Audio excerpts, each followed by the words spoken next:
2, France Maghreb 2. Au programme de ce grand forum avec cette question du jour, après les annonces de l'Elysée qui ne parle plus de suspension ni de report, mais bel et bien d'annulation pour l'année 2019 des taxes carbone, des taxes sur le carburant. Est-ce que d'après vous, les Gilets jaunes vont cesser leur blocage après ces annonces? Vous répondez oui ou non sur Facebook France Maghreb 2 ainsi que sur Twitter LGF officiel. La CIA et les sénateurs américains en sont désormais convaincus. Ben Salman aurait bien ordonné le meurtre de Khashoggi et pourtant Trump continue de le soutenir. Nous en reparlerons tout à l'heure. Direction Marseille où dimanche une dame de 80 ans est décédée après avoir reçu la veille un éclat de grenade lacrymogène. Avant de mourir, elle a assuré avoir été visée par les policiers. Le ministre de l'Intérieur Castaner, lui, parle d'une mort durant une opération. S'agit-il donc d'une bavure policière? Une nouvelle. Aujourd'hui, le LGF avec Yasser Louati et Audrey Pronostic qui sont avec vous et ce jusque 18h. France Maghreb 2, France Maghreb 2. Sur 105.1 FM, sur 105.1 FM à Dijon et bienvenue à tous sur France Maghreb 2, c'est votre LGF jusque 18h, ravi de vous retrouver, votre réelle émission de liberté d'expression tous les jours de 16h à 18h. Avec vous, chers amis auditeurs, bien sûr, pour nous appeler, un seul réflexe, un seul numéro de téléphone, 01 40 33 9000. Il y a beaucoup de choses à dire encore une fois aujourd'hui, ça bouge dans tous les sens, tous les jours, l'actualité vraiment est en pleine cadence en ce moment pour nous accompagner. C'est un couple assez inédit pour le coup, avec Audrey Pronostic. Bonjour ma chère Audrey. Bonjour Christophe, bonjour à tous. Comment ça va? Aujourd'hui ça va super bien, mais en fait comme d'habitude du moment que je suis ici. Bon, c'est formidable, voilà. On s'y sent bien quoi. Super. Alors tout à l'heure un avis tranché, toi sur les lycées. Oui. Mon lycée va craquer ou a craqué? Oui, voilà, je pense qu'ils ont déjà craqué, hein. Oui. On est bien d'accord. Donc oui, je vais parler des blocages lycéens et puis je vais essayer de comprendre un petit peu les raisons.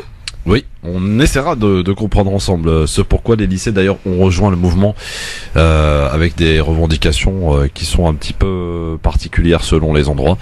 Bon, on verra en tout cas si c'est peut-être un moyen aussi de prendre des vacances avant l'heure, je ne sais pas. Oui, c'est possible. Peut-être, hein, allons savoir en tout cas. C'est assez pratique.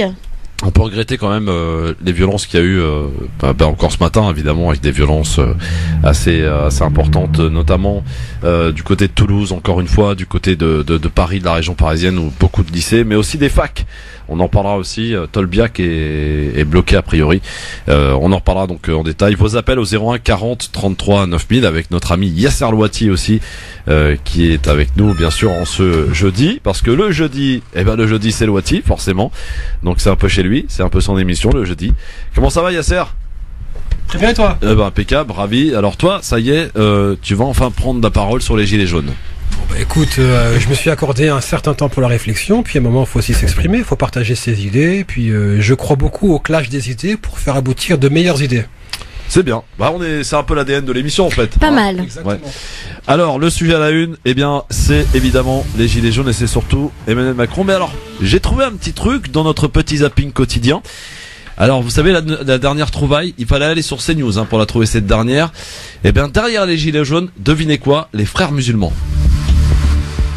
Ce qui est inquiétant, c'est qu'on a quand même des journaux étrangers, notamment des journaux égyptiens, qui rapportent que les modes opératoires correspondent aux modes opératoires qui étaient employés en Égypte au moment des printemps arabes. Donc il y a aussi ces questions à se poser. Se demander si ces jeunes casseurs de banlieue n'étaient pas... Vous voulez dire qu'il y a des stratégies structurées de déstabilisation, effectivement, issues des rangs des frères musulmans. C'est une hypothèse en tout cas qui est soulevée par des journaux tout à fait sérieux égyptiens. Donc il y a aussi ces questions-là qui sont à se poser. Ces casseurs de banlieue existent depuis des années, mais intégrés dans ces mouvements, il y avait manifestement des drapeaux qui correspondraient à ce genre de les frères musulmans derrière les Gilets jaunes et surtout derrière les casseurs, une tentative de déstabilisation. Yasser Louati, il fallait oser quand même. Écoute, osons, hein, oui. Comme on dit, on les reconnaît parce qu'ils savent, ils sont prêts à tout. Donc non. C'est ça qu'on les reconnaît. En fait, non. C'est arrivé d'un journal qui s'appelle al-Yaoum.com. Il disait en fait l'international des frères musulmans est derrière le mouvement des Gilets jaunes. Mais encore une fois, c'est pour alimenter le discours interne. Vous avez vu, les frères musulmans sont partout, c'est la pieuvre, et que là où ils vont, ils engendrent le chaos. Bon, bien sûr, c'est l'axe Le Caire, Riyad, Abu Dhabi, et pour moi, sincèrement, celui qui a sorti cette nouvelle-là et cette rumeur devrait être puni tellement c'est caricatural. Audrey, les frères musulmans derrière les gilets jaunes, derrière les casseurs. Oui, bon, bah ça faisait longtemps, on n'avait pas parlé d'eux, voilà, bon, il fallait bien les placer quelque part. Enfin, je veux dire, franchement, ça frise le ridicule, hein, concrètement. Enfin, je veux dire, faut arrêter de trouver des problèmes là où il y en a pas, il y en a déjà assez. Donc non, enfin, franchement, moi je trouve vraiment ça pas du tout crédible. Alors, vraiment. On va en parler tout à l'heure avec toi. Ma chère Audrey, avec les lycées, une inquiétude et un appel donc de Jean-Michel Blanquer, le ministre de l'Éducation nationale. Écoutez. Les violences qui ont éclaté hier aux abords de certains lycées vous inquiètent vous aussi, ministre de l'Éducation nationale? Elle m'inquiète en tant que violence, bien entendu, parce que sur le fond, l'ensemble des sujets, on peut évidemment toujours en discuter, même si la préparation de la rentrée 2019 se fait, que maintenant ce qui compte, c'est surtout que les lycéens soient bien informés de la façon de choisir, et c'est ce que font les proviseurs en ce moment. Je voudrais les saluer, parce que hier, certains d'entre eux se sont trouvés dans des situations invraisemblables du fait de groupes violents. Donc oui, le sujet qui est inquiétant, c'est celui de la violence. Notre responsabilité à tous, en tant que citoyens, ça inclut les journalistes, c'est de dire que le calme est la chose la plus importante, que nous devons tous prendre nos responsabilités. Ce n'est pas une manifestation comme les autres, celle de samedi, ni les appels à manifester d'aujourd'hui et de demain. C'est le risque de mettre en danger des jeunes, et ça, c'est mon rôle de ministre de l'Éducation nationale que de veiller à ce qu'il n'y ait pas cette mise en danger. Jean-Michel Blanquer inquiet par rapport à la violence qui se dégage, et c'est vrai qu'elle est bien présente quand même, cette violence issue des lycées, des manifestations, des blocages. Ouais, on va se calmer un peu avec ça, parce que j'ai encore vu personne condamner la violence de la police. D'accord, une violence qui est organisée et qui par-dessus tout est légitime. Donc on a eu des enfants qui ont été mutilés sur les Champs-Élysées avec les grenades explosives. On a eu une dame à Marseille qui est morte. On en parlera tout à l'heure, oui. Voilà, alors qu'elle fermait sa fenêtre à Marseille. On a vu personne condamner la violence de la police. Au contraire, on a eu une standing ovation sur les bancs de l'Assemblée. Donc non, lorsque une prime accordée par Macron. Exactement, on a eu une prime accordée à Macron au CRS, et en plus ça nous rappelle la manifestation sauvage organisée par la police pendant l'état d'urgence. Alors au moment qu'ils convergeaient pour aller vers la place Beauvau, ce n'est pas une condamnation que les a entendus, c'était un chèque de 250 millions d'euros. Donc nous, il y a un moment, il faut arrêter avec cette espèce de surenchère sur la question de la violence. Elle vient de l'État, elle est organisée et légitime. Par contre, j'aimerais bien voir Emmanuel Macron nous dire pourquoi est-ce qu'ils se défendent les forces de l'ordre avec tant d'orgueil. À mon avis, c'est parce qu'ils sont maintenant le dernier rempart avant la chute du régime, j'en sais rien. Oui, alors tu nous livreras ton avis là-dessus, Audrey, tout à l'heure, au travers de ton avis tranché. Ouais. Et puis alors, BFM TV, après avoir bien allumé la mèche quand même, il faut le dire, par rapport à cette crise des gilets jaunes, tente un petit peu de se calmer, de relayer, j'allais dire, les messages du pouvoir au travers de ce reportage. Et une soirée spéciale hier, je sais pas si certains l'ont regardé, avec un certain Éric Drouet qui fait partie depuis le début des gilets jaunes, lui qui appelle carrément à prendre l'Elysée. Antenne hier, Éric Drouet, l'un des leaders des gilets jaunes, est clair. Il n'hésitera pas à s'en prendre à certains symboles de la République lors de la manifestation de samedi prochain à Paris. Vous arrivez devant l'Elysée, vous faites quoi? On rentre dedans. C'est le symbole de la République, les gens veulent y aller, c'est tout. Oui, mais pour être écouté, ça sera la seule solution, c'est tout. Ça veut dire que votre but, c'est de renverser le président, le régime politique, en instaurant le chaos ou en effet en allant devant l'Elysée pour, comme vous l'avez dit, investir l'Elysée. L'Elysée a d'ailleurs indiqué dans une déclaration à l'agence France Presse craindre une très grande violence. Le ministre de l'Intérieur a invité celles et ceux qui envisageaient de se rendre à Paris samedi prochain pour manifester à ne pas le faire, pour ne pas se retrouver piégés par ceux qui, nous le savons, s'organisent déjà pour semer le désordre et le chaos. Comme cela s'est déjà produit dans la capitale la semaine dernière. Des attaques contre les biens, des boutiques sur les Champs-Élysées, l'Arc de Triomphe, mais aussi contre les membres des forces de l'ordre déployés sur place. Vraiment surpris de la violence dont les manifestants faisaient preuve à notre égard. C'est plus une manifestation à ce niveau-là, c'est des violences urbaines en fait. L'exécutif a demandé aux partis et syndicats de relayer un appel au calme pour apaiser la colère sociale. Est-ce que c'est bien vu justement cet appel au calme, enfin c'est pas un appel au calme d'ailleurs qu'a fait l'Élysée hier, c'est attention, nous craignons la venue de gens extrêmement violents et même armés. C'est pour dissuader les gens de venir manifester samedi, c'est pourquoi Yasser? C'est toujours, on a l'impression que le sens de la responsabilité ou la posture morale vient toujours de ceux qui dirigent et ceux qui gouvernent. Donc pourquoi est-ce que personne ne pose la question, qu'est-ce qui a engendré ce mouvement de révolte, ou plutôt cette insurrection? Deuxièmement, pourquoi appeler à la responsabilité ceux qui expriment un ras-le-bol et ne pas appeler à la responsabilité ceux qui justement font passer des politiques irresponsables qui provoquent ces révoltes? Audrey, est-ce que c'est judicieux de la part d'Élysée d'envoyer un message pareil, de faire craindre que Paris sera une scène de guerre samedi? Pas franchement, non, parce que je trouve que c'est complètement irresponsable. Alors oui, il y aura toujours des personnes qui vont dire que voilà, ils ont joué leur rôle de prévention, mais vu le contexte actuel, je pense au contraire que ça va raviver les tensions et ça va même motiver les gens à aller manifester et puis justement pour aller voir si c'est vrai ou pas. Enfin bref. Quoi qu'il en soit, je pense vraiment que c'est absolument pas intelligent de divulguer un communiqué pareil. Vraiment pas. Pour finir notre petit tour des médias, en ce début d'émission, évidemment, c'est le ministre de la Transition écologique, François de Rugy, qui a confirmé hier l'annulation de la hausse de la taxe sur plusieurs carburants sur toute l'année 2019. Il était hier chez nos confrères de BFM TV. Il a relayé le message qu'a envoyé l'Élysée hier soir. On a dit ces 3 augmentations de taxes qui étaient prévues au 1er janvier 2019, elles sont annulées. Comme ça, il n'y a pas d'entourloupe. Parce que le président, je peux vous dire, je l'ai eu au téléphone il y a quelques minutes, il m'a dit, les gens ont eu l'impression qu'il y avait une entourloupe. On leur disait c'est une suspension, mais après, hop, ça reviendra après. Je peux vous dire la même chose sur le gaz. Parce que le gaz, là aussi, il y a des gens qui ont compris. Au 1er janvier, le prix du gaz va baisser de presque 2%. Et sur l'électricité, où il y avait aussi une inquiétude. Voilà, alors de Rugy hier a transmis donc le message du président. J'ai envie de dire, alors maintenant ça y est, les Gilets jaunes ont gagné, ils peuvent sabrer le champagne sur les Champs-Élysées, non Yasser? Ils ont fait plier?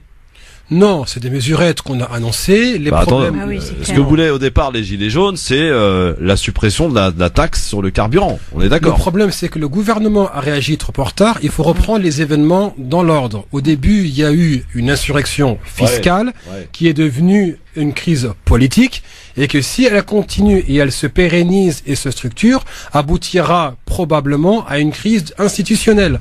Sauf que maintenant, le gouvernement a réagi en retard. Ça veut dire il a réagi une fois que la contestation a commencé à amalgamer au-delà de ceux qui manifestaient pour des raisons fiscales. Et aujourd'hui, on est arrivé à des gens qui demandent la démission de Macron. Donc il a deux temps de retard, le gouvernement. Audrey, est-ce que finalement le gouvernement a réagi tardivement et ce qui a permis peut-être aux Gilets jaunes de s'organiser et surtout d'allonger la liste des revendications? Mais c'est évident. Enfin, je veux dire, la crédibilité, ils l'ont complètement perdue. Maintenant, aujourd'hui, comme vient le souligner Yasser, ils ont 2 temps de retard. Donc maintenant, il faut vraiment qu'ils s'activent. Je veux dire, maintenant, le peuple français, forcément, ils en demandent beaucoup plus. Je veux dire, même si ils ont fait quelques petits pas, non, c'est certainement pas suffisant. Il va falloir y aller beaucoup plus fort. En tout cas, on peut quand même parler d'un début de victoire pour ce mouvement, parce que le gouvernement, il le rappelait encore une semaine, nous ne céderons pas, nous garderons le cap, etc. Finalement, cette semaine, il y a eu donc cette annonce hier soir, donc suppression et non plus report ni moratoire, je ne sais quoi. Suppression, alors pour l'année 2019, précisons, on m'a demandé de le préciser, c'est très important, c'est vrai.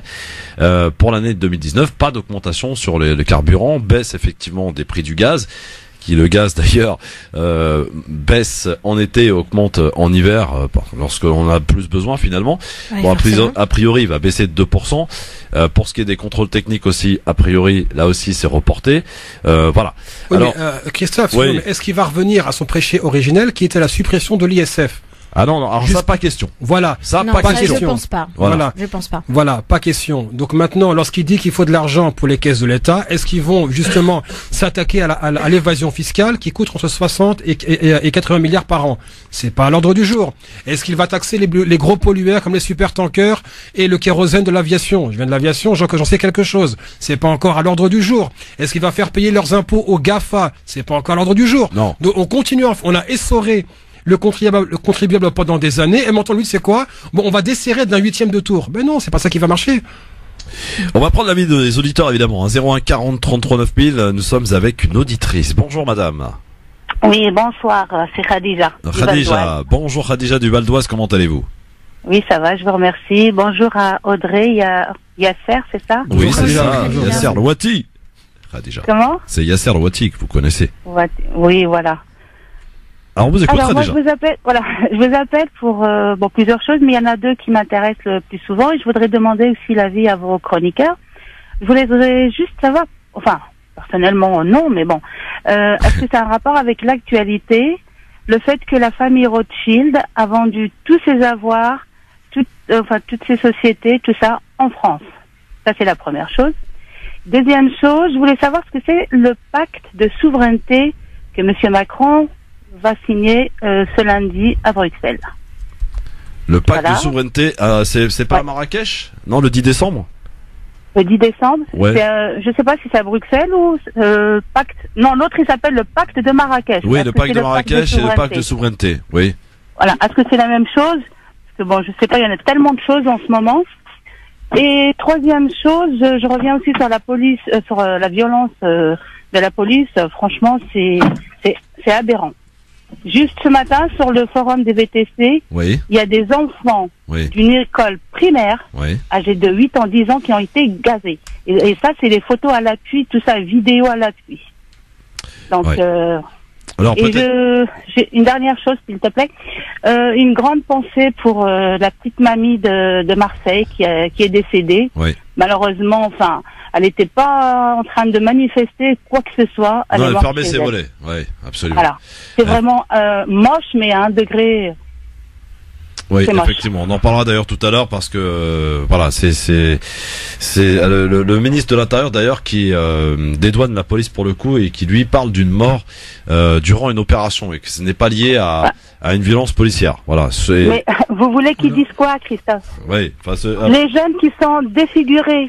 Il y en a eu encore un hier dans le Val d'Oise. Mais c'est même pas un manifestant ou quoi que ce soit. Il allait en cours, il se reçoit un tir de flashball, le visage à moitié défiguré. Il a été reçu une greffe. C'est trop là. Ouais. Ça va vraiment déborder, mais voilà. Bon, merci beaucoup Khadija en tout cas pour votre appel. Je sais pas si Yasser t'as le pacte de souveraineté de Macron, t'as des infos là-dessus sur la signature? En fait, comme tout accord international, ce pacte-là, il n'est pas contraignant. Donc on sait très bien que lorsqu'un pays signe une convention, il peut décider de la ratifier ou non. Donc oui, il y a une signature qui peut servir à la communication politique ou pour plaire aux alliés, mais non, enfin la France reste maître de ses frontières, qu'elle continue à fermer malgré tout aux migrants d'Afrique et du Moyen-Orient. On peut dire un petit mot quand même sur les réseaux sociaux qui, dans cette affaire, alors ont eu des bienfaits, mais aussi des mauvaises actions, dans le sens où il y a eu beaucoup d'informations qui n'ont pas été vérifiées et qui sont balancées et surtout ultra partagées.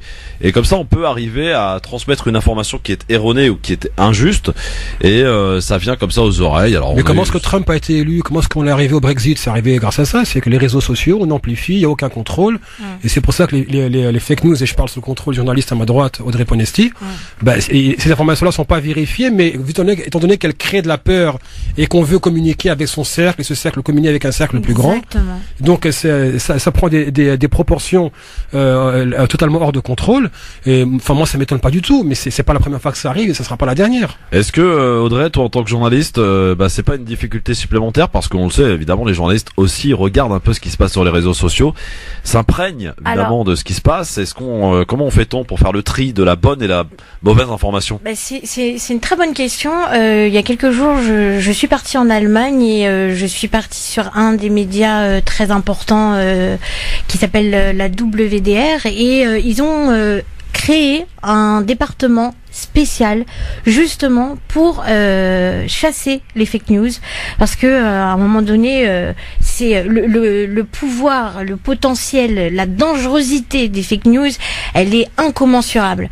Donc effectivement il y a donc là je prends cet exemple là parce que c'est celui que j'ai en tête et c'est le plus proche dans mon esprit, mais tout service médiatique maintenant se doit d'avoir un département pour justement chasser les fake news, et c'est des personnes vraiment habilitées à ça. Des grandes rédactions se sont fait avoir, à l'image de France Exactement. Télévisions et d'autres chaînes qui ont relayé des fake news. Non, mais ce qui n'aide pas, c'est qu'on a aussi souvent des responsables ou des figures politiques qui reprennent ces informations-là et qui jouent de ça. Et qui du coup, on aurait à cirer si c'est vrai ou pas, puisque ça sert leur programme idéologique, et donc ils vont partager une information. Le problème, on a des maîtres en la matière, on a Le Pen, Dupont-Aignan, Sarkozy, on a Zemmour, etc. Sauf que c'est balancé, mais le temps que l'information grossisse et que le fact-checking se fasse derrière, c'est trop tard, ça a été propagé, et la contradiction ne grandira jamais autant que la fake news elle-même. Nasser du 95 est avec nous au 01 40 33 9000. Bonjour Nasser, bonsoir. Oui, salut Christophe, il y a toute l'équipe. Oui, je téléphonais, je voulais quand même apporter une petite information complémentaire, qui est de la violence ou qui est une grosse manifestation qu'on l'a vu, c'est un fait, mais derrière tout ça, qu'il y ait un gouvernement ou pas, on a quand même des lois. C'est-à-dire que aujourd'hui, il faudrait que Macron parte, parce qu'aujourd'hui, on a montré qu'on avait un président très faible et très petit, bien sûr. Donc à cela vient s'ajouter, on va dire, le jonglage des responsabilités en parlant de casseurs, en parlant de ceci et de cela. Mais si aujourd'hui on arrive à destituer Macron, il faut bien comprendre qu'à la suite de ça, il y aura bien des responsables de toute cette cause. Donc des responsables qui gèrent la police, des responsables qui gèrent tout ce cirque, et aussi des responsables médiatiques. Donc tout ça, ça va faire je pense une bonne chronique par la suite. Alors, j'aimerais intervenir. Oui, Yasser, vas-y, je t'en prie. Alors, il faut quand même faire très attention quand on parle de chute de régime ou de destitution, etc. Ouais. Nous sommes dans un pays qui a fait adopter une batterie de lois répressives ces 5 dernières années qui donnent quasiment tous les pouvoirs à l'État. Des pouvoirs arbitraires, de surveillance de masse. On a une justice qui est, on a le parquet qui n'est pas indépendant. Donc on a une justice qui n'est pas autonome. Nous avons des lois antiterroristes, une batterie apologie de terrorisme, etc., radicalisation, tout ce qu'on veut. Ça veut dire que demain, on peut se mettre à arrêter n'importe qui sur n'importe quel soupçon. Et on peut remonter aux années 80 avec François Mitterrand et les écoutes illégales de l'Élysée. Ça a commencé par, on va commencer à taper dans les cercles irlandais. On s'est retrouvé à surveiller des journalistes, Plenel, et à surveiller des avocats, etc. Donc ça veut dire que quand on sait tout ça, mon ami, ça veut dire que demain Macron est destitué, et quand on voit en même temps les petits appels pour que l'armée prenne le pouvoir, ce qu'on risque, ce n'est pas une révolution, mais un coup d'État. Et c'est ça qui pourrait arriver, parce que littéralement, là, ceux qui sont au pouvoir aujourd'hui ont absolument tous les pouvoirs pour être omniprésents et omnipotents. Et la résistance qui est en face, qui appelle à la révolution, à l'insurrection, elle est loin de pouvoir maîtriser ce qui pourrait se passer par la suite. Oui, après le chaos, quoi. Oui, si je peux intervenir, bien sûr. Bien sûr, rapidement, parce qu'on a la pub, là. On part aussi dans une, pas une science-fiction, mais on va loin. Aujourd'hui, on a quand même une constitution qui garantit la sécurité des citoyens. Et à partir de là, même s'il y a une destitution, on a quand même un gouvernement en place qui tourne. Donc à partir de là, moi je crois pas à toutes ces peurs.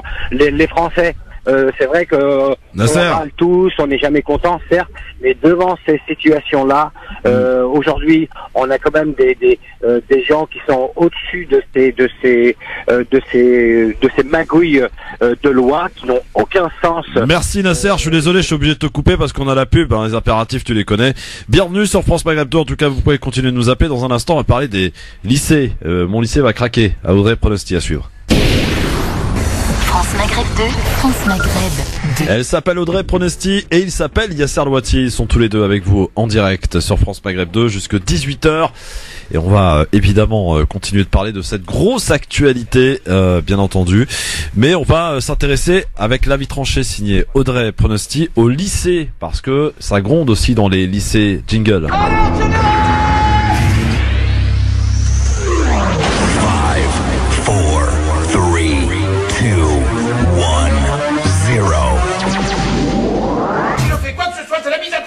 Alors piétinez-moi, allez-y. Alors Audrey Pronosti, mon lycée va craquer, c'est ça ? Exactement. Alors on connaît bien le mouvement des Gilets jaunes. Bah oui, normal. Toute la France est envahie avec ça depuis au moins 3 semaines. Mais alors le mouvement des lycéens, on en parle ? Oui, alors c'est dire que depuis le début de la semaine, ça chauffe dans tout le pays, depuis mardi exactement. Ça a démarré comme sur les chapeaux de roue d'ailleurs, une traînée de poudre qui s'embrase. Alors, je veux pour exemple des établissements comme celui de Garges-les-Gonesse. Hier, un élève de 17 ans a été touché à tir de flashball au visage. Résultat des courses, il est hospitalisé. Les CRS sont intervenus, ont même plaqué au sol d'autres élèves. Ils les ont embarqués sans autre forme de procès. De quoi mettre en colère le corps professoral et bien évidemment les élèves qui étaient déjà bien remontés. Ce qui est d'autant plus navrant, c'est que ce n'est pas un cas isolé, pareil pour le lycée d'Orléans, entre autres, mais cette fois-ci, c'est des tirs de lanceurs de balles de défense. Allons-y, allez. Bon. Alors moi la question que je me pose c'est quelle sera la finalité de tout ça et à qui cela profite. On dira bien sûr aisément que oui les forces de l'ordre font leur travail mais dans un établissement scolaire je crois sincèrement que ça dépasse l'entendement. Dès lors qu'il y a des blessés, des arrestations arbitraires, on peut légitimement se demander comment on pourrait éviter tout cela. La liste est bien longue, les blocages sont alors révélateur d'une grande prise de conscience massive. Il faut bien savoir que sur les 4200 établissements du pays, plus de 200 démarraient déjà le mouvement social mardi, comme je le disais tout à l'heure, selon les sources de l'éducation nationale. Alors comme je le disais, la liste serait vraiment trop longue de tous les énumérer, mais concrètement, ça en dit long sur l'implication de ces jeunes. Alors, réel mouvement social ou récupération? C'est ça qu'il faut se poser comme question. Lorsqu'on entend Alexis Corbière annoncer être contre la violence mais soutenir cette initiative, alors quoi en penser? Alors, de tout temps, les jeunes ont fait l'objet d'instrumentalisation. Il n'est bien évidemment pas question de remettre en cause les raisons de ces révoltes. Bien au contraire, ils ont un cerveau, ils savent réfléchir. Mais il ne faut pas perdre de vue qu'au sein même de ces blocages, les motivations sont multiples et variées. Alors oui, le résultat et les conséquences sont certes les mêmes. Alors, on a des transports en commun perturbés, des voitures et des poubelles brûlées, des interventions de CRS récurrentes, comme je le disais précédemment, mais le fond peut être analysé sous différents prismes, car la colère touche plus ou moins en fonction du statut de chacun.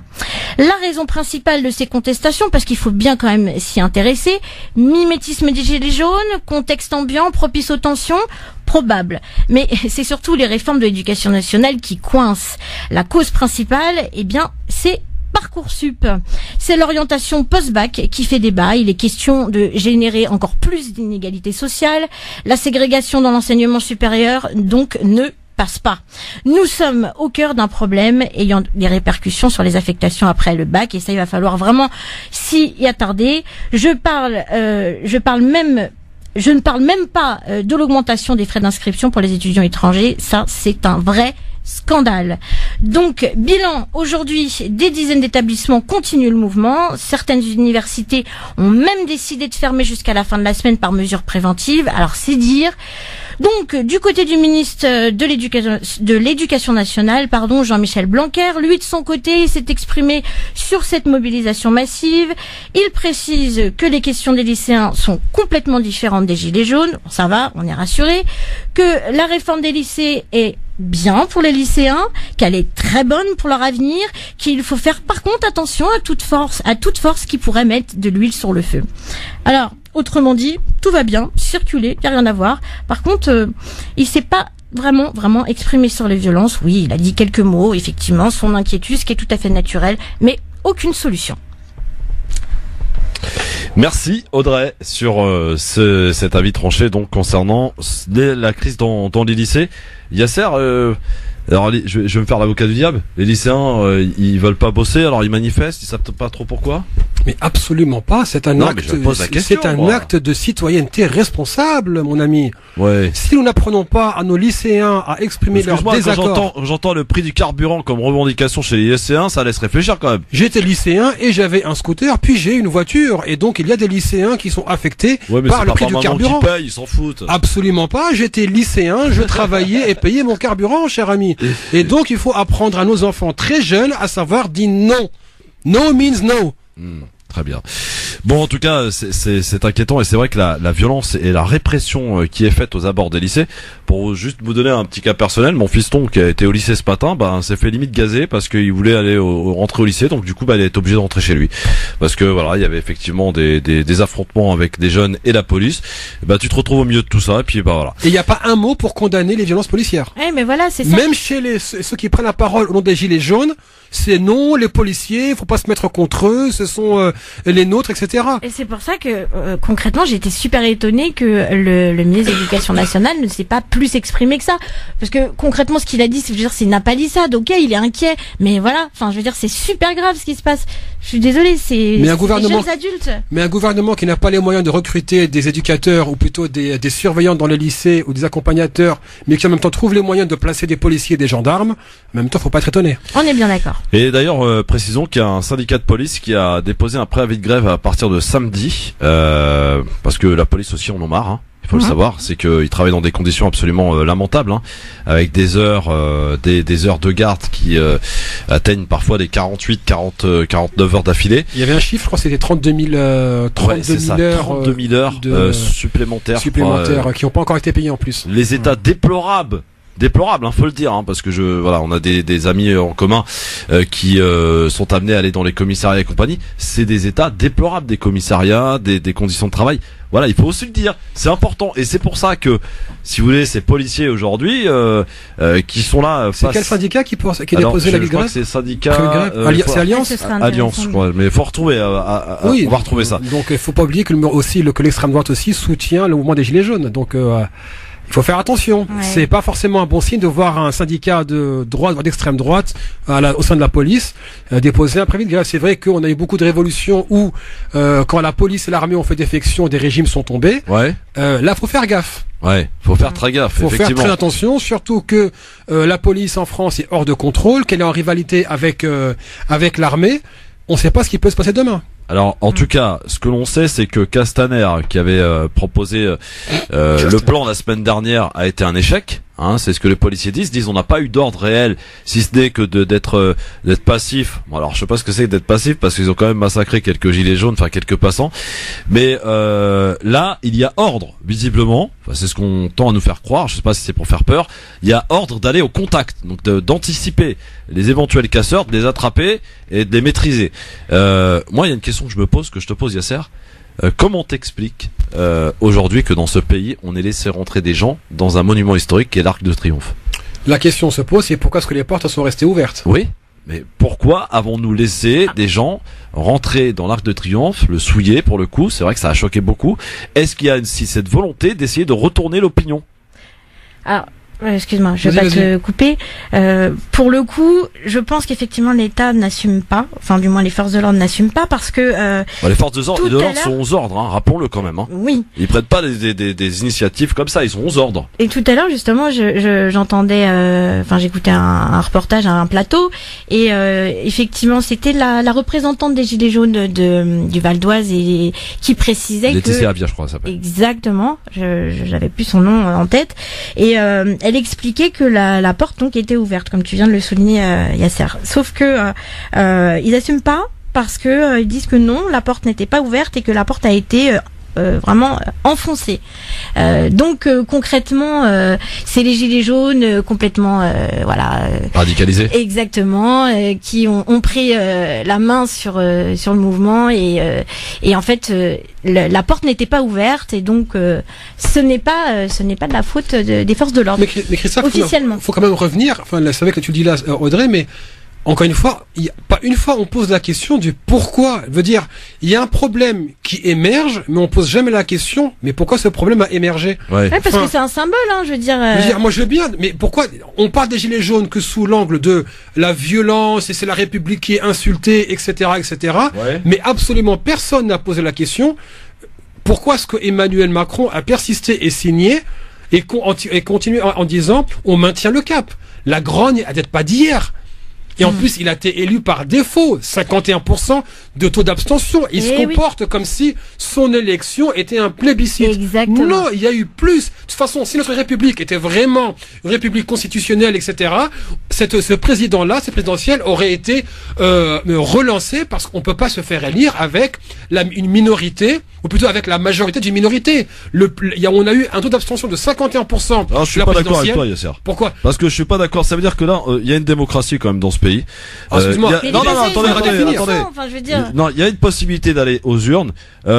Tu n'y vas pas pour X ou Y raison et tu reproches, si tu veux, à quelqu'un d'être élu par une majorité de minorité, ce que tu veux. Mais de manière constitutionnelle, aux gens d'aller voter. Non, mais justement, donc déjà, il y a deux questions qui se posent pour commencer. Ceux qui ne vont pas voter, pourquoi est-ce qu'ils ne vont pas voter? Deuxièmement, il n'y a aucun président légitime dans ce cas-là. Mais là, le contexte était particulier. Enfin, je veux dire, faut quand même si on prend la Constitution à la lettre, on peut avoir 5% de participants, on gagne la majorité des 5%, on est élu. Mais ça veut dire qu'on n'a aucune légitimité, Christophe. À ce moment-là, comment on fait, Yasser? Comment on fait pour élire quelqu'un alors? Dans ce cas-là, on fait en sorte que pour se faire élire, il faut qu'il y ait un taux de participation minimum. Ça veut dire que on va refaire les élections à vitesse dans ces cas-là. On va pas remettre en cause la légitimité du président. Il faut juste qu'il soit conscient qu'il a été élu dans un contexte particulier et concrètement, quand il parle ces différents discours, moi, la sensation que j'avais, c'était qu'il s'adressait à son électorat. Mais son électorat, c'est lequel? Concrètement, c'est vraiment qu'on votait pour lui. Donc, on a une petite idée de qui a voté pour lui. Bon, voilà. Mais il y en a beaucoup qui ont voté pour lui par défaut. Oui. C'est ça qui il a suscité un espoir quand même. Non. Quoi, non? Il était haï le jour où il avait été élu, Christophe. Tu peux pas me dire quel espoir? Il a suscité l'espoir dans le sens. Attendez, laisse-moi finir, Yasser. Il a suscité l'espoir dans le sens où effectivement il y avait cette jeunesse, il y avait ce renouveau qu'il nous promettait, ce changement de gouvernance, d'en finir avec la droite et la gauche qui nous ont empoisonné la vie depuis 50 ans, depuis le début de la 5e. Il y avait cet espoir quand même. Et les gens ont vite été déçus, malheureusement. Mais il y avait cet espoir. Les Français avaient envie d'y croire parce qu'en face, il y avait qui en face? Ouais, il y avait qui? Ouais. Eh oui. Bah alors, il y a une élection par défaut. Ça veut dire on a eu le choix entre la peste et le choléra. Exact. Bon. Enfin, non, j'irai pas jusqu'à dire. Voilà. Dis-le, assume. T'as le droit de penser. Je ne dirais pas ça, mais il faut quand même être très conscient que c'était un contexte très particulier. Moi, je veux dire, moi, je veux bien entendre tout ce que je veux, tout ce que vous voulez, il n'y a pas de souci. Mais ça me pose problème, moi, lorsqu'on remet en cause une élection. Personne n'est interdit d'aller voter. Et nous, ici, par exemple, nous, on lance des appels à aller voter pour qui vous voulez. Mais allez voter, déplacez-vous. C'est quand même, il y a des... Mais ça, c'est un autre débat. Attends, il y a eu des morts pour ça. Non, mais Christophe, c'est un autre débat. Oui, mais... Là, je te dis, c'est que déjà, pour commencer, on a eu le problème, déjà, pour se présenter aux élections présidentielles, c'est compliqué. Deuxièmement, on sait très bien qu'on a enlevé la loi sur l'équité dans les médias, ou plutôt sur l'égalité du temps de parole. Ouais. On a eu le phénomène Macron qui a été fabriqué de toutes pièces un an avant l'élection présidentielle.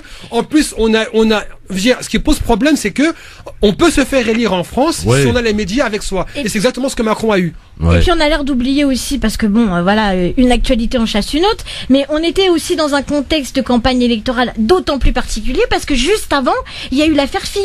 Donc les Français ont complètement perdu confiance. Parce que évidemment que là, ça n'a pas de conséquences directes sur ce qui est en train de se passer, mais le contexte, enfin, je veux dire, au niveau des élections, il faut quand même être conscient, parce que on va pas me faire croire qu'Emmanuel Macron n'est pas conscient lui-même de ça.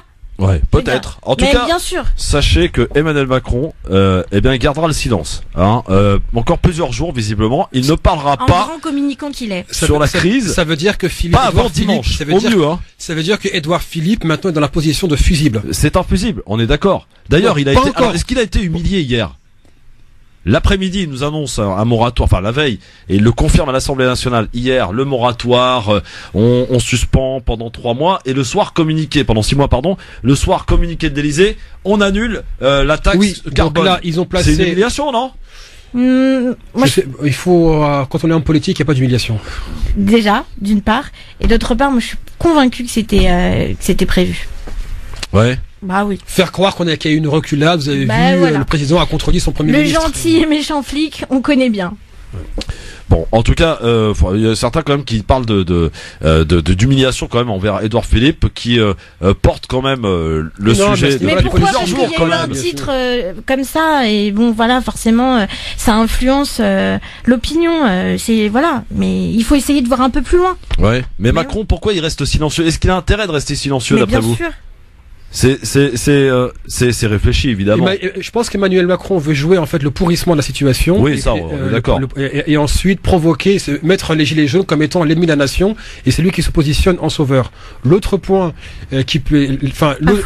l'autre scénario qui pourrait se dessiner, c'est attendre de voir les proportions du mouvement samedi soir, à décider est-ce qu'ils sont sur une pente ascendante ou descendante. Si la situation se détériore, on n'est pas à l'abri de voir un remaniement ou bien carrément il dissout son gouvernement et nomme un nouveau Premier ministre. Oui, le Premier ministre qui serait peut-être la première victime donc de cette crise, peut-être. Hein, ce qui est bizarre, c'est qu'on a eu encore une plus grande hyper-présidentialisation du régime avec Macron. Le Premier ministre a été réduit c'était pire que sous Sarkozy, avec un Premier ministre réduit au poste d'exécutant. Et là, comme tu l'as dit, tout à coup, il est silencieux. Ouais. Et c'est Philippe qui va au front. Donc encore une fois, moi je pense qu'il attend samedi soir pour communiquer par la suite. Ouais. En tout cas, c'est vrai que l'issue de samedi, on rappelle, hein, avec ces messages de prévention, ces messages de crainte de l'Élysée, d'Emmanuel Macron, le président de la République, et de tout l'exécutif. Il a dû d'ailleurs même recadrer quelques ministres hier en Conseil de ministres. On sent quand même c'est panique à bord, non, un peu, non, au sein du gouvernement là. Je pense qu'ils sont d'abord hors sol, et que justement quand on est hors sol, on ne reçoit pas un flux d'informations continu, on reçoit des salves d'informations. Et là en fait, c'est à chaque fois que ça va empirer, l'information va monter. Mais la grogne, elle est pas nouvelle. Elle était là avant l'élection, elle était là au lendemain de l'élection de Macron. Et Macron a été contesté depuis le début de son mandat. Et c'est que maintenant, peut-être qu'il commence à se dire attention, c'est en train de chauffer. Mais il faut quand même se rappeler, ils ont dit on maintient le cap. Alors la question que l'on pose aux auditrices, aux auditeurs aujourd'hui, je vais quand même vous la poser, c'est effectivement cette annonce de l'Élysée hier soir qui dit non pas reporter mais annuler cette taxe carbone sur les carburants pour l'année 2019, donc pour un an. Est-ce que, selon vous, maintenant, les gilets jaunes vont cesser leur blocage, d'après vous, Yasser? Est-ce que ça suffira ou ça suffira pas? Non, ça y est, non. Le mouvement est devenu en fait un aimant à contestation. C'est fini. Ça restera. Il y a quand même des gens qui disent ça y est, on a eu ce qu'on voulait, on arrête. Mais sauf qu'entre-temps, sauf que déjà ceux qui l'ont dit sont déjà une minorité. Deuxièmement, entre-temps, ils ont été rejoints par des nouvelles forces. Donc, par contre. Et c'est la chose vers laquelle on peut tendre, et Dieu sait que je le souhaite, c'est que ce mouvement, en fait, finisse par aboutir à un mouvement de grève qui lui-même peut aboutir à un mouvement de grève générale. Et dans ce cas-là, on aura une structuration du mouvement avec des revendications claires. La lutte des convergences? Non, la convergence de la lutte, c'est pas encore pour maintenant. Non, là, en fait, on peut parler, par exemple, l'action des quartiers populaires que je vais traiter dans un instant. Dans un instant. Non, c'est qu'en fait, on a un mouvement qui est tiraillé entre l'extrême droite d'un côté et l'extrême gauche de l'autre. Ouais. Mais chacun vient avec des handicaps majeurs quant à leur légitimité sur le terrain. Audrey? Moi, de toute façon, ça s'arrêtera pas pour la simple et bonne raison que j'ai envie de dire, pardonnez-moi l'expression, l'occasion est trop belle. Je veux dire, ça y est, le mouvement. Ouais. Ben oui. Ça fait un moment que ça gronde, et voilà. Mais voilà, c'était prévisible. J'ai envie de dire que là, ça arrive maintenant, mais voilà, là c'était la goutte d'eau. Mais tout le monde le sait, il le sait, et ça s'arrêtera pas. Alors il n'y a pas que les lycéens dont on parlait tout à l'heure au travers de l'avis tranché de Audrey Pronosti, mais il y a aussi les universités, 2 facs parisiennes, sachez-le, bloquées depuis hier à Toulouse. Une AG d'étudiants a eu lieu tout à l'heure, et puis les 2 syndicats de routiers aussi, FO et la CGT, maintiennent leur appel à la grève à partir de dimanche soir. Quant à l'ensemble aussi des organisations syndicales, elles étaient réunies ce matin, de la CFTT à la CGT. Eh bien, elles saluent l'expression d'une colère légitime, mais elles condamnent toute forme de violence. Cet appel au calme, il avait été réclamé hier par Emmanuel Macron aux syndicats et aux partis politiques. Appel relayé donc ce matin par le président du Parti des Républicains, Laurent Wauquiez. Il appelle au calme et il demande aussi l'instauration de l'état d'urgence. Mais vous êtes qui pour appeler au calme? Écoutez, monsieur Wauquiez. Il nous dit qu'il redoute des incidents. On nous dit qu'il y a potentiellement une crainte forte des forces de l'ordre, qu'on ait des incidents encore plus graves. Je ne comprendrai pas que les vraies mesures ne soient pas prises. Il faut que le président de la République adopte l'état d'urgence pour quelques jours. Il est demandé par des commissaires de police, il est demandé par les forces de l'ordre. Il permet 2 choses. D'abord, il permet d'éviter que des casseurs soient autorisés de manifester. Ce pays est quand même étonnant.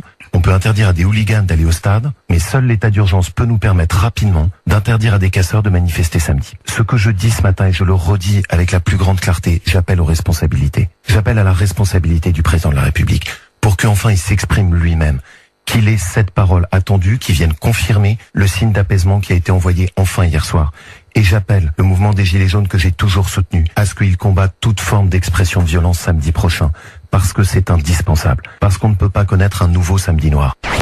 Laurent Wauquiez, qui dit d'ailleurs ne pas avoir porté de gilet jaune, il y a des photos à l'appui comme quoi il l'a bel et bien Exactement, porté. Donc on a un menteur notoire qui vient appeler... non, mais c'est surréaliste. L'état d'urgence, carrément. Oui, parce que c'est bien connu, hein, l'état d'urgence, c'est vrai que ça va calmer les esprits, hein, on le sait, bien sûr. Sur l'état d'urgence, enfin, non, mais c'est ironique. Qu'on soit clair sur l'état d'urgence, l'état d'urgence, il est permanent en France. Ouais. Il n'y a plus besoin de le décréter. Toutes les mesures de l'état d'urgence ont été passées dans la loi CIT en octobre 2017. Et la concentration des pouvoirs dans l'exécutif, c'est dangereux quand même. Bon, hein. Dans un instant, justement, alors ton avis sur la convergence des luttes ou sur les quartiers populaires que quelques-uns ont appelé à rejoindre les Gilets jaunes. T'as un avis là-dessus, tu vas nous le livrer dans un instant, cher Yasser.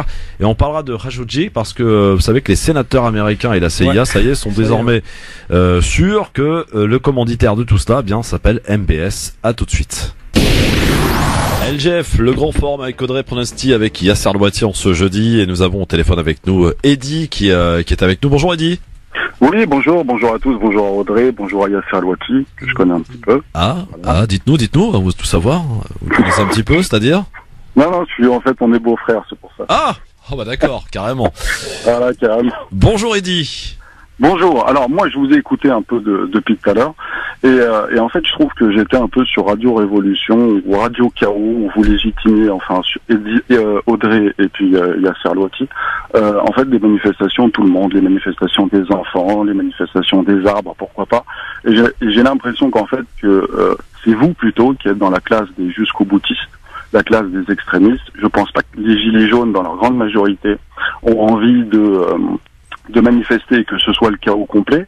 Et en fait, je voulais avoir l'avis de Yasser et d'Audrey par rapport à ça, parce que on se dirige vraiment vers le chaos, quoi, aujourd'hui. Et quel est le but réel derrière les manifestations? En fait, on n'en a aucune idée réellement, dans le sens, si vous voulez, où aujourd'hui, on veut la destitution de Macron, on veut plus de pouvoir d'achat. Tout le monde sait que c'est un peu plus compliqué que ça. Moi, j'ai voté pour Macron aux dernières élections. Ouais. Aujourd'hui, la situation est très compliquée, on est d'accord, surtout pour les bas salaires. Il y a énormément de problèmes, mais je pense pas qu'il ait une baguette magique. Je pense pas non plus derrière que il y ait une solution, si vous voulez, c'est sur du long terme que tout ça, que des solutions peuvent être trouvées, pardon. Et aujourd'hui, en fait, moi, l'impression que j'ai, c'est que on est en train de se diriger vers un chaos que personne ne veut, mais j'ai l'impression que ça fait plaisir à certains pour pouvoir faire démissionner Macron, pour pouvoir faire démissionner le gouvernement, sans but en fait réel. Voilà. Bon. Très bien, Eddy, c'est dit. Donc alors, Yasser et Audrey, là, vous êtes des révolutionnaires. Non, c'est faux. C'est soit vous m'avez pas écouté, soit vous m'écoutiez en espérant entendre ce que vous espériez entendre, parce que j'ai mis en garde contre que un chaos qui ferait suite à ce mouvement-là pourrait aboutir à un coup d'État. Et j'ai rappelé la batterie de lois sécuritaires qui ont été passées avant l'élection d'Emmanuel Macron.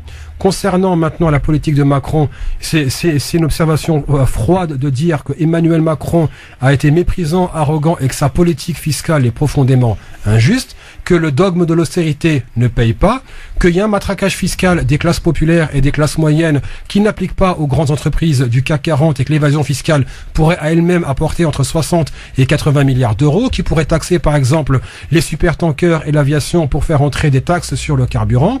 Maintenant, ce n'est pas une question d'être jusqu'au boutiste, c'est juste une question de dire à toute action il y a une réaction égale ou si c'est pas supérieur. Et ce qui est en train de se passer aujourd'hui, malheureusement, monsieur, c'est que Emmanuel Macron a été sourd depuis le départ et que toute réaction qu'il puisse avoir à ce mouvement-là ne serait que en décalage avec les réalités et les revendications qui maintenant, comme vous le dites justement, ne font qu'évoluer. Et donc même si le mouvement des Gilets jaunes venait à s'essouffler ou que ceux qui l'ont initié venaient à s'essouffler, c'est qu'entre-temps, il aura amalgamé beaucoup trop de personnes qui ont des revendications, comme vous le dites, Macron démission, changement de gouvernement ou voire changement de république. J'ai une question. Alors moi, pardonnez-moi, j'aimerais juste rebondir sur un truc.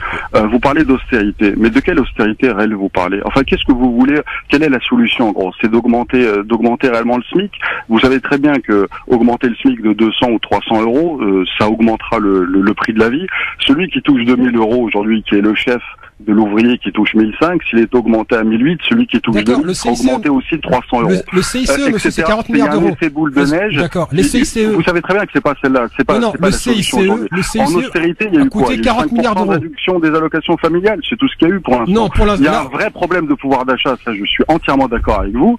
Reste que, ça n'est pas en gros en sortant la planche à billets que vous résoudrez le problème. Personne n'a parlé de sortir la planche à billets. Vous prenez le CICE par exemple, ça a été 40 milliards d'euros. Gattaz s'était pavané dans les médias en disant ça apportera 1 million d'emplois. Il n'y a absolument rien eu. Donc excusez-moi, on peut pas continuer à piocher dans les caisses de l'État et demander aux plus vulnérables de payer pour ceux avec qui l'État s'est engagé. Si au moins Emmanuel Macron de manière symbolique revenait sur l'ISF et la rétablissait, il pourrait calmer une grande frange de ceux qui sont en colère aujourd'hui. Non, donc, attendez, là on est vraiment dans la pure mesure symbolique, l'ISF. Mais justement, c'est un symbole qui a provoqué. Beaucoup ici à écouter, à payer l'ISF, mais il y avait une volonté par rapport à l'ISF, et vous le savez très bien, qui était en fait de réinjecter l'argent dans l'économie pour éviter justement qu'il soit sorti du pays. L'ISF aujourd'hui, il y a une évasion fiscale, vous savez aussi bien que moi, qui est énorme, et c'était la volonté. Vous pensez réellement que en gros c'est un cadeau aux riches? Franchement, on est vraiment dans le symbolique le plus absolu et le plus intégral. Le péché originel d'Emmanuel Macron, ça a été dans la même période d'avoir aboli l'ISF et d'avoir en même temps baissé les APL. Ça veut dire que ce soit une mesure efficace économiquement, financièrement, ça reste à discuter, mais le symbole en tant que tel était bien trop fort. Et qu'en plus, mais on reste dans le symbolique, je veux dire. Est-ce que vous, monsieur, pardonnez-moi. On a le droit de toucher à ce symbole-là. Pardonnez-moi, après, monsieur. Vous parlez des appels. Il y a 5 euros d'appels qui ont été réduits. Mais pour vous, c'est rien. Pour d'autres personnes, c'est énorme. Là, vous parlez vraiment comme... Est-ce que vous vous rendez compte de l'écho que ça peut avoir sur... Mais madame, on n'est pas dans l'écho, on n'est pas dans le symbolique, c'est ça que vous devez comprendre aujourd'hui. Bien sûr que si. Si être jusque boutiste, c'est faire une constatation des faits, moi, sincèrement, je ne pense pas avoir encouragé le chaos. Je vous ai écouté attentivement, j'ai écouté aussi attentivement Yasser, il vous a vraiment bien répondu. J'ai pas grand-chose à rajouter là-dessus. Maintenant, je vois pas quel est l'intérêt à vouloir rajouter au problème qu'il y a aujourd'hui. Maintenant, c'est évident que les gens, quand ils entendent la suppression de l'ISF, ils comprennent pas pourquoi on retire un impôt à des gens qui ont les moyens de le payer. Je suis pas en train de dire oui, il faut tout réformer, il faut soulever la table, faut faire n'importe quoi. C'est pas du tout ça que j'ai dit. Voilà. Et moi, madame, pardonnez-moi, juste sur l'ISF, je vous répète que là aujourd'hui, on est encore à court terme, on n'a pas assez de recul aujourd'hui parce que l'ISF a pas été supprimé il y a longtemps pour voir justement si l'argent était réinjecté dans l'économie. Et donc je reviens à ce que je vous disais. Mais aujourd'hui, l'ISF aujourd'hui, quand vous regardez le nombre de personnes qui devraient le payer et ceux qui font une évasion, l'argent en fait il sort, il va à l'étranger. Donc attendons encore un peu, c'est encore beaucoup trop tôt aujourd'hui, et voyons si l'argent est réinjecté dans l'économie. Une question à vous poser. Cette espèce de réaction pavlovienne qui dit en gros l'argent va aux riches. Mais ce n'est absolument pas ce que j'ai dit. Et concrètement, je me demande, vous avez pas écouté tout ce qu'on a dit, sincèrement. J'ai une question à vous poser. Est-ce que vous revoteriez Macron aujourd'hui? Franchement, oui. Pourquoi? Parce que vous parliez tout à l'heure. Vous écoutez depuis le début. Non, mais pardonnez-moi, juste 2 petites secondes seulement. Au niveau de la démocratie où Macron aurait pas été légitime dans l'élection, toutes les démocraties du monde aujourd'hui sont ressemblent à celles qu'on a en France. Vous êtes tout le temps élu à 51, à 52%. Vous êtes rarement élu à 90, à part lorsque vous êtes dans une dictature. Donc Macron a été élu. Je pense qu'aujourd'hui, oui, en face de Le Pen, en face de Fillon, j'aurais voté Macron. Et la prochaine élection, on verra. avez pas l'impression que là, c'était à refaire. Vous avez pas l'impression que c'était vous auriez voté pour qui, vous, à part Macron? Vous aurez été Fillon? Vous aurez voté Fillon? Mais c'est encore une fois. Justement, vous aurez voté Le Pen. Les gens sont pris en otage. Voilà. C'était pas par élimination. C'était le programme, moi, me plaisait, bien évidemment. C'est un oui, programme... il vous plaisait, mais beaucoup de gens, lui-même le reconnaissaient, qu'il était quasiment élu par défaut. Et vous êtes justement vous-même en train de le dire. Arrêtez de dire par défaut, parce que chaque élection, finalement, est par défaut. Mais c'est ça qui pose problème avec la 5e République, monsieur. C'est pour ça que ce régime pose problème. Non, c'est pas par défaut. Bon, merci Eddy. Okay. À bientôt. Bon, on vous mettra pas d'accord. Il y en a encore quand même, hein. Bon, bah c'est bien. En tout cas, c'est rassurant. Oui, mais c'est comme. C'est rassurant. Ouais, bon, mais de toute façon, il y aura toujours des personnes qui ont des positions de principe. On la respecte. On veut pas dire que bien sûr qu'on les respecte. Par défaut. Bon, bah c'est son avis. Voilà. Est-ce qu'on est prêt du côté de chez Yasser? On n'est jamais prêt. Hein. Oui, mais à un moment, à un autre, faut y aller. On se dit, est-ce que j'étais prêt ou pas, quoi. Audrey, tout est bon? Tout est bon. Eh ben, c'est bon. Alors, on va y aller. Et j'avoue que j'attends cet avis tranché que je demande à tous les auditrices et auditeurs d'écouter avec beaucoup d'attention. Je l'attends avec attention parce que ça fait à peu près 3 semaines et demie que ce mouvement a démarré. J'avais pas encore entendu Yasser Louati s'exprimer là-dessus. J'avoue que j'ai un jingle.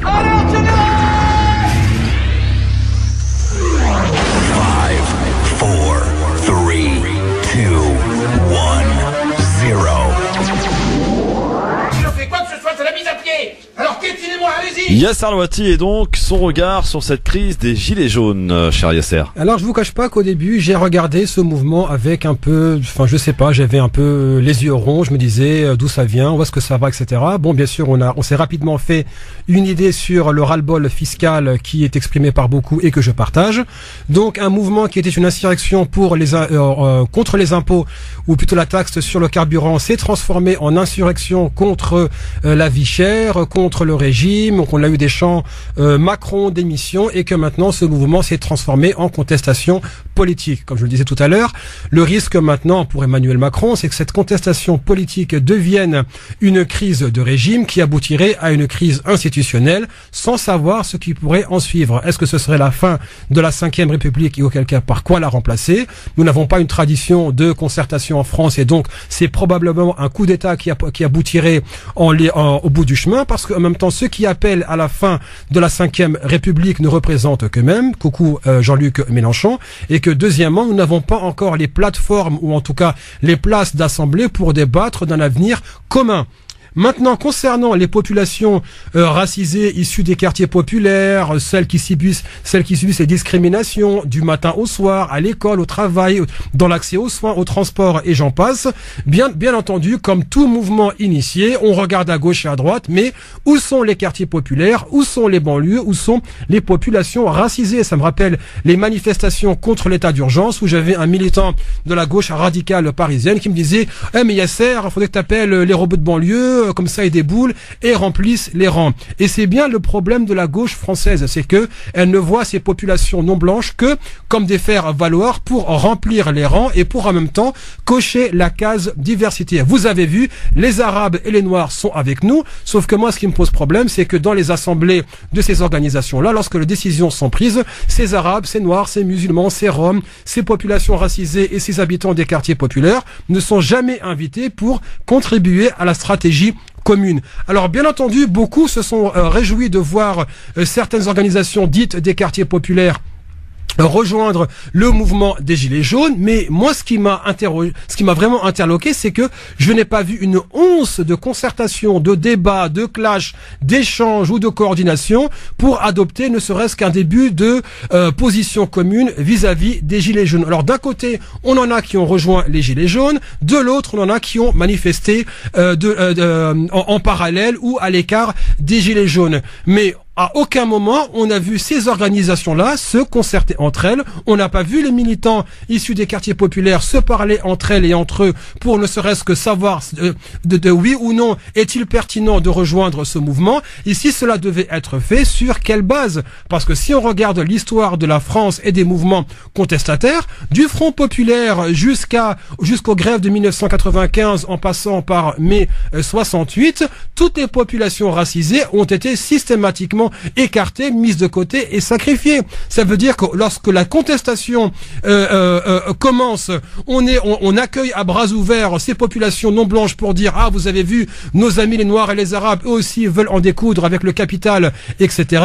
Mais entre-temps, une fois qu'on arrive à la table des négociations et que des revendications sont posées sur la table, toutes les revendications qui concernent ces quartiers populaires et ces populations racisées, ceux qu'on appelle les musulmans, sont systématiquement mises de côté. Mais j'aimerais aussi rappeler un épisode. Bon, pour commencer, personne n'est dupe. Nous sommes à 1 an des élections municipales et donc chacun veut faire son OPA sur les quartiers populaires. La France insoumise d'un côté, le Front National ou plutôt le Rassemblement National de l'autre. Mais moi, je leur réponds, où êtes-vous entre 2 élections dans ces quartiers populaires? Et ce que je dénonce en plus, ce sont les personnes qui, à longueur de journée, vous disent l'islamophobie, ça n'existe pas, comme les Éric Coquerel et les Jean-Luc Mélenchon.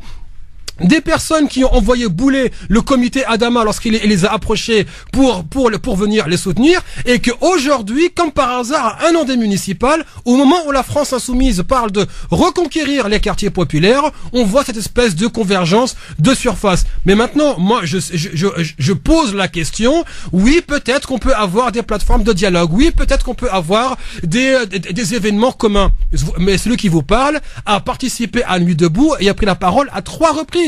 Alors que mon propre bord me disait Yasser, ça ne sert à rien d'y aller, c'est un mouvement de blancs parisiens. J'y suis quand même allé, d'une par curiosité, pour adresser la parole à ces gens-là. Et je leur ai dit et répété, si vous continuez à tourner autour de vous-même, vous allez tourner en rond, vous essouffler et vous disparaîtrez. L'histoire m'a donné raison. Nuit debout n'a jamais convergé avec les banlieues, n'a jamais pris une position forte sur la question du racisme, et ce mouvement a disparu, a été oublié. Or aujourd'hui, le mouvement des Gilets jaunes, bien sûr, on a eu des attaques racistes, bien sûr qu'il a été noyauté par l'extrême droite. D'ailleurs, il y en a un qui a fait la une de Paris Match cette semaine, alors qu'il est connu pour ses positions racistes et négationnistes.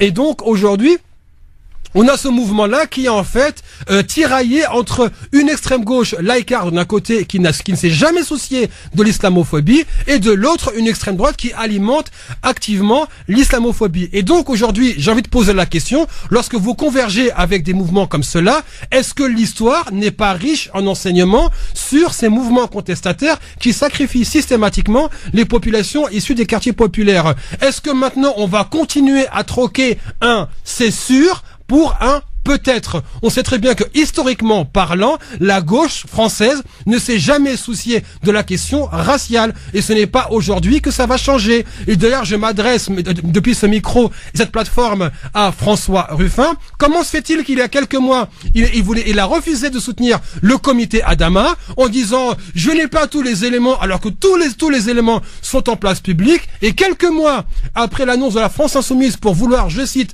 reconquérir les quartiers populaires, on a François Ruffin qui vous parle de convergence. Alors moi, je les mets au défi. Lorsque vous prenez la parole dans la presse mainstream, la presse bourgeoise, allez-vous intervenir avec ces populations des quartiers populaires? Allez-vous mettre dans votre agenda la question de l'islamophobie? Allez-vous véritablement vous soucier des violences policières qui sont vécues au quotidien dans les banlieues, à tel point que ces banlieues-là sont le laboratoire de la répression que les Blancs subissent aujourd'hui au centre de Paris?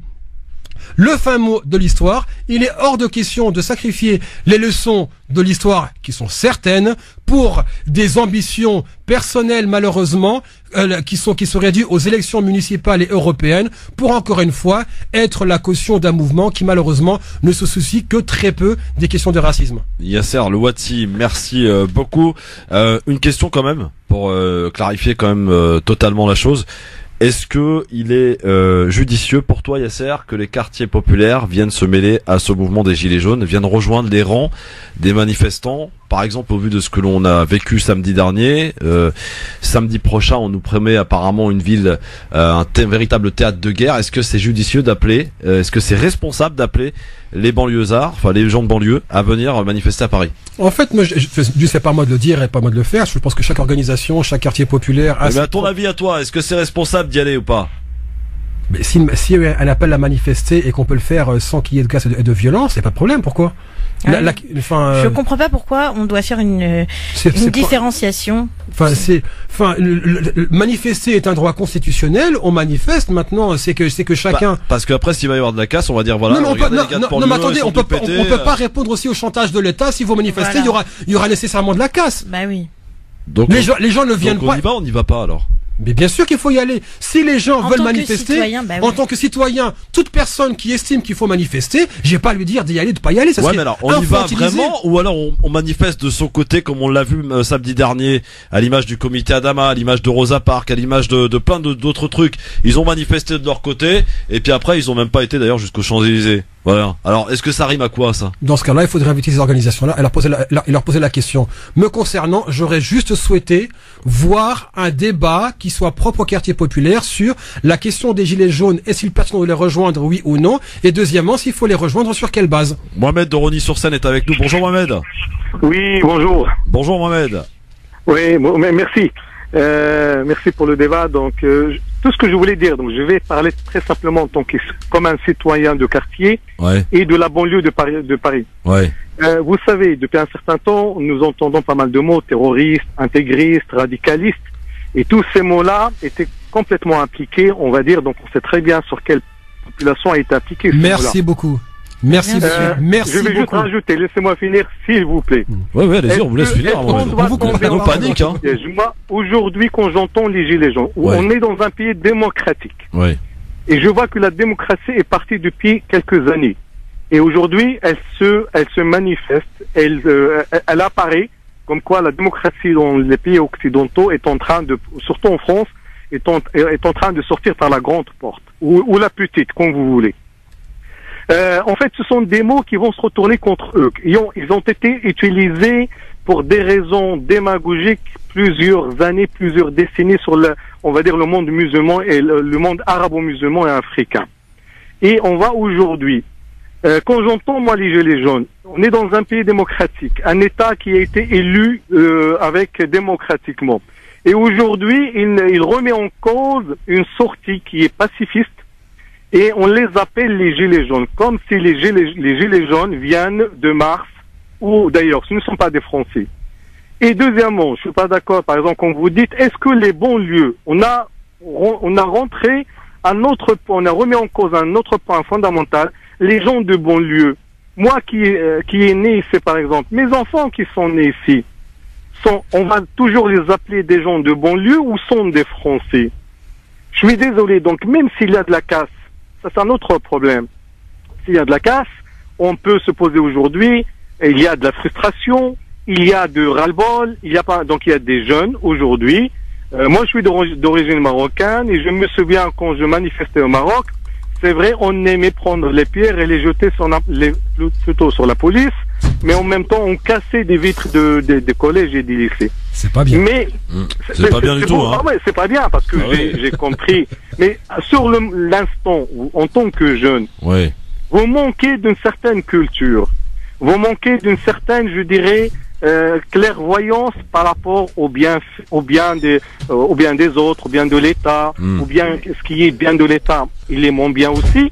C'est qu'aujourd'hui, on parle des jeunes de banlieue. Ce sont des Français, je suis désolé. Vous avez raison. C'est ce que je vous avez disais, raison, monsieur. Hein. Ce sont des Français. Bien et sûr. s'ils doivent, ils ont le droit de manifester. Ils n'ont pas le droit de casser, on est d'accord. Mais s'ils cassent, c'est qu'aujourd'hui, l'équilibre qu'on veut de ces gens-là. De toute façon, on n'a jamais voulu que ces gens-là soient dans l'équilibre. On les a toujours mis sur la mare, sur le trottoir, sur les côtés, pour qu'ils agissent justement de cette manière. Aujourd'hui, quand on voit l'état de certains flics qui sont normalement formés, qui ont donc des directives, qui ont été donc préparés donc pour agir dans des circonstances de ce genre-là, on voit comment ils débordent et qu'ils perdent tout sens de la mission dans laquelle ils ont été voués, pour laquelle ils travaillent. Et on vient mettre, pour un jeune qui va casser, on va mettre que tous les banlieues sont... Oui, on va faire de la généralisation. On va généraliser. Merci Mohamed, merci beaucoup. Voilà. Merci en tout cas pour votre appel. Dans un instant, on va parler un peu de Rajogi, de MBS en l'occurrence, Yasser. Ouais. Et on va parler, et un mot surtout de condoléances à toute la famille de cette retraitée de 80 ans. Vous imaginez? Elle a survécu à 2 guerres, elle a survécu à tout cela, à 80 ans, en fermant ses volets, elle se prend dramatique, elle se prend un lacrymo dans la tête. Elle se retrouve à l'hôpital et elle décède lors d'une opération, et Castaner ose nous dire elle est morte suite à l'opération, mais certainement pas due à la police. Alors que avant de mourir, paraît-il, elle aurait déclaré que c'était un tir qui émanait de la police. On en reparle parce que c'est une bavure policière qui apparaît et qui est flagrante, mais qui ne veut pas être révélée comme telle, en tout cas. Tout de suite. France Maghreb 2, France Maghreb 2. Le grand forum avec Yasser Louati et Audrey Pronosti. Alors Yasser, un sujet qu'on a beaucoup suivi évidemment, l'affaire Khashoggi, ce journaliste saoudien qui a été décapité au consulat d'Arabie Saoudite en Turquie. MBS qui a entamé une tournée, il est passé d'ailleurs par la Tunisie, mais aussi par l'Algérie, les Émirats, la Mauritanie, l'Égypte, etc., etc. Par le G20 aussi. Exact. Et aujourd'hui, vous avez cette déclaration de la CIA et des sénateurs américains qui disent aujourd'hui être certains que le commanditaire du meurtre de Khashoggi est MBS. Et pourtant Trump qui continue à soutenir MBS, Yasser. Comment essayer de démêler ce nœud? Alors, pour commencer, c'est que ils sont pas certains aujourd'hui, ils le savaient depuis le départ. Non, mais ils disent aujourd'hui être certains. Ils ont communiqué officiellement, publiquement sur la question de Khashoggi, parce qu'ils se sont accordé un certain nombre de réflexions pour voir à quel moment communiquer, comment est-ce que le Congrès va réagir. Donc on a vu qu'il y a eu la radicalisation d'une frange des républicains qui ne veut absolument plus travailler avec MBS. Il y a même eu des appels pour sacrifier le fameux deal de 110 milliards sur l'armement entre l'Arabie Saoudite et les États-Unis pour ne plus travailler avec MBS. Donc maintenant, l'information a été rendue publique. On n'oublie pas aussi qu'il y a eu les pressions turques derrière. Demain, on n'est pas à l'abri qu'il y ait une fuite parce que déjà, à la base, les bandes audio étaient censées avoir fuité il y a une dizaine de jours, chose qui n'a pas encore été faite. Donc maintenant, MBS est en train de tout faire pour sauver ce qui reste. Maintenant, le son de cloche que j'entends de l'autre côté, c'est que les opposants à MBS au sein de la famille royale et du deep state saoudien attendent la mort du patriarche pour faire sauter MBS. Parce que pour l'instant, tant qu'il est défendu par son père, qui aux dernières nouvelles considère que il n'y a pas d'affaire Khashoggi, que c'est une conspiration contre le royaume saoudien, MBS ne bougera pas.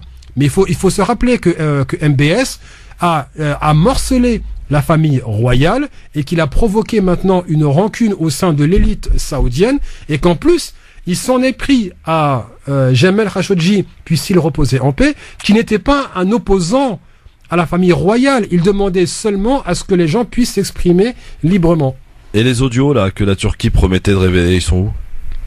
Pour l'instant, là, les Turcs soufflent le chaud et le froid. Ils sont là. Oui, voilà, ils feuilletonnent. C'est un feuilleton assez tendu d'ailleurs, la rencontre, les échanges de regards entre MBS et Erdogan. Non, mais MBS, sincèrement, l'Arabie Saoudite a été humiliée au G20 avec la présence de MBS, qui a été snobé par quasiment tous les chefs d'État, qui a été ignoré par Donald Trump.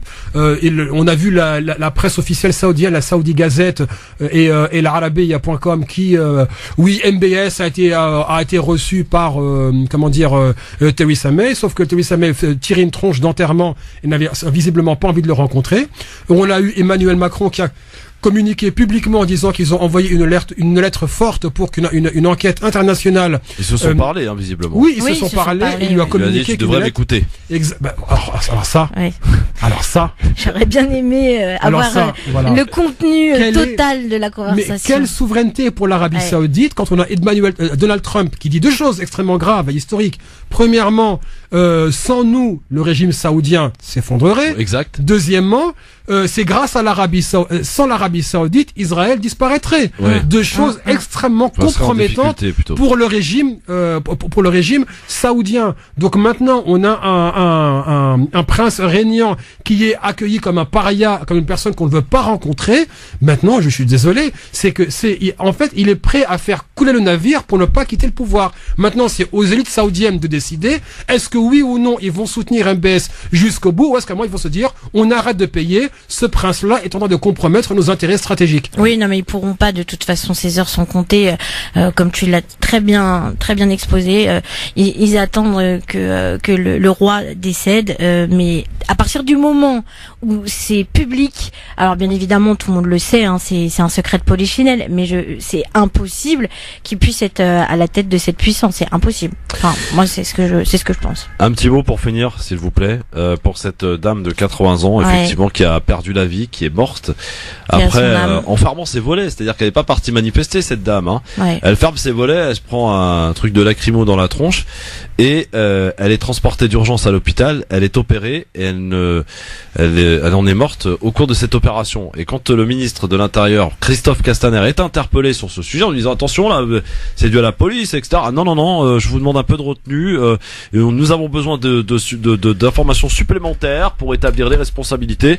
Mais dans l'état des choses, la police n'est absolument pas concernée. Or, cette dame aurait déclaré justement que c'était un tir de la police qui l'aurait touché. C'est une bavure policière qu'on essaye de cacher, Yasser ? Absolument. De toute façon, on voit bien le degré de mépris et de déshumanisation des personnes issues des classes populaires et des classes non blanches. Enfin, une femme, Zineb Redouane, qui, paix à son âme, décède en fermant ses volets, et on n'a pas une once de décence pour dire la pauvre dame, rien, c'est la police est irréprochable, pleurez dans votre coin et ne cassez pas les oreilles. Circuler, il y a rien à voir. Et ça montre la dangerosité de la police. Quel est l'intérêt pour cette femme de dire qu'elle a été visée? Enfin, je veux dire, à un moment donné, faut se poser les bonnes questions. Et oui, c'est gravissime de viser une femme comme ça, de façon arbitraire. Je veux dire, elle a rien demandé. C'est je vous très pose choquant. Une question très difficile il faut répondre parce que là, effectivement, on appelle. Enfin, vous appelez à aller manifester pour ceux et ceux qui le souhaitent. Mais je pense qu'on oublie un petit peu notre rôle d'homme et de femme public. Aujourd'hui, s'il y a un drame samedi, on se sentira comment samedi soir, c'est Yasser?